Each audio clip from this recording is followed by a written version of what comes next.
ಗುಂಡ್ಲುಪೇಟೆ ಇದರಲ್ಲಿ ಗುಂಡ್ಲುಪೇಟೆ ಮತ್ತೆ ನಂಜನಗೂಡಿನಲ್ಲಿ ಏನ್ ಭಾಷಣ ಮಾಡಿದ್ದು ಉಪಚುನಾವಣೆಯಲ್ಲಿ.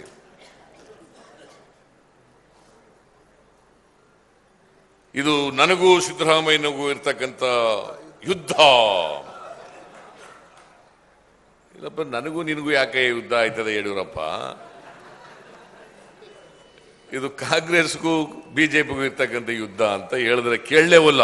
ಇಲ್ಲ, ನನಗೂ ನಿನಗೂ ಇರ್ತಕ್ಕಂಥ ಯುದ್ಧ ಅಂತ. ನಾವು ಗೆದ್ದಾಗೋಯ್ತು,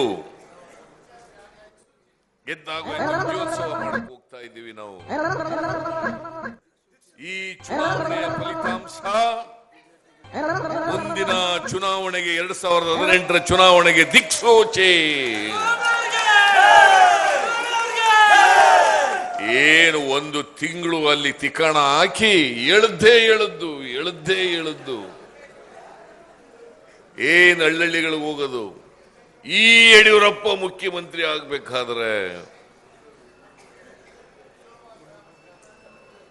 ಶೋಭಾ ಕರಂದ್ಲಾಜೆ ಮಂತ್ರಿ ಆಗ್ಬೇಕಾದ್ರೆ ಅಲ್ಲೇ ತಿಗಣ ಆಗಿದ್ದರು. ಯಡಿಯೂರಪ್ಪ, ಸೋಮಣ್ಣ, ಶೋಭಾ ಕರಂದ್ಲಾಜೆ ಇವರು ಏನ್ ಅಲ್ಲೇ ಒಂದು ತಿಂಗಳ ಕಾಲ ನನಗೇನು ಬಾಯಿಗೆ ಬಂದಾಗ ಬೈದರು.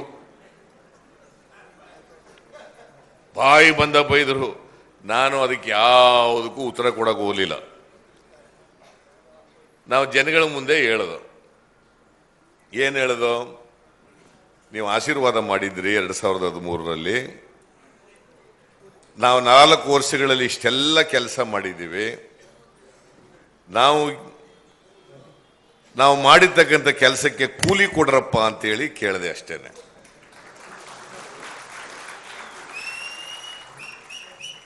ಎರಡೂ ಉಪಚುನಾವಣೆಗಳಲ್ಲಿ ನಮಗೆ ದೊಡ್ಡ ಬಹುಮತದಿಂದ ಗೆಲ್ಲಿಸಿದ್ರು. ನಂಜನಗೂಡಿನಲ್ಲಿ 23,000, ಗುಂಡ್ಲುಪೇಟೆನಲ್ಲಿ 11,000 ಮತಗಳ ಅಂತರದಿಂದ ನಾವು ಗೆದ್ದ. ಈಗ ಅದು ಗೆದ್ದ ಮೇಲೆ ಯಡಿಯೂರಪ್ಪನಿಗೆ ಉಸಿರೇ ಇಲ್ಲ. ಅದಕ್ಕಿಂತ ಮುಂಚಿತವಾಗಿ ಏನ್ ಮಿಷನ್ 150 ಅಂತ, ನಾನು ಮಿಷನ್ 150 ಏನ್ ಜೇಬ್ನಲ್ಲೇ ಇದೆ ಏನಂತಾರೆ, ಮಿಷನ್ 150 ಉಸಿರೇ ಇಲ್ಲ. ಈಗ ನಾನು ಇದನ್ನ ಯಾಕೆ ಹೇಳ್ತಾ ಇದ್ದೀನಿ ಅಂತಂದ್ರೆ, ಬಿಜೆಪಿಯವರು ಅಭಿವೃದ್ಧಿ ಕೆಲಸಗಳನ್ನು ಹೇಳ್ಕೊಳ್ಳಿಕ್ಕೆ ಏನೂ ಇಲ್ಲ. ರಾಜ್ಯ ಸರ್ಕಾರ ಹಿಂದೆ ಅವರಿದ್ದಂಥ ಸರ್ಕಾರದ್ದು ಏನು ಅಭಿವೃದ್ಧಿಗಳಿಲ್ಲ. ಈಗಿನ ನರೇಂದ್ರ ಮೋದಿ ಅವರ ಸರ್ಕಾರದ್ದು ಕೂಡ ಏನೂ ಇಲ್ಲ. ಸುಮ್ಮನೆ ನರೇಂದ್ರ ಮೋದಿ ಅವರು ಬಾಯಿ ಬಡಾಯಿ, ಸಾಧನೆ ಶೂನ್ಯ. ಹೌದಲ್ಲ? ಅವ್ರು ಏನಾದರೂ ಮಾತು ಕೊಟ್ಟಿರ್ತಕ್ಕಂಥದ್ದು ಈಗ ನಾನು ಹೆಮ್ಮೆಯಿಂದ ಹೇಳ್ಕೊತೀನಿ, ನೀವು ಹೆಮ್ಮೆಯಿಂದ ಹೇಳ್ಬೇಕು. ನಮ್ಮ ಸರ್ಕಾರ ಕರ್ನಾಟಕದಲ್ಲಿ ಸಿದ್ದರಾಮಯ್ಯನವರ ಸರ್ಕಾರ ನುಡಿದಂತೆ ನಡೆದಿದೆ.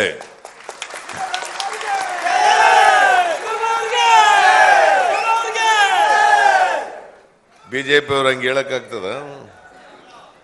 ನೀವು ಅದಕ್ಕೆ ಎದೆ ಉಬ್ಬಿಸಿ ಹೇಳಬೇಕು. ನಾವು ನುಡಿದಂತೆ ನಡೆದಿದ್ದೇವೆ.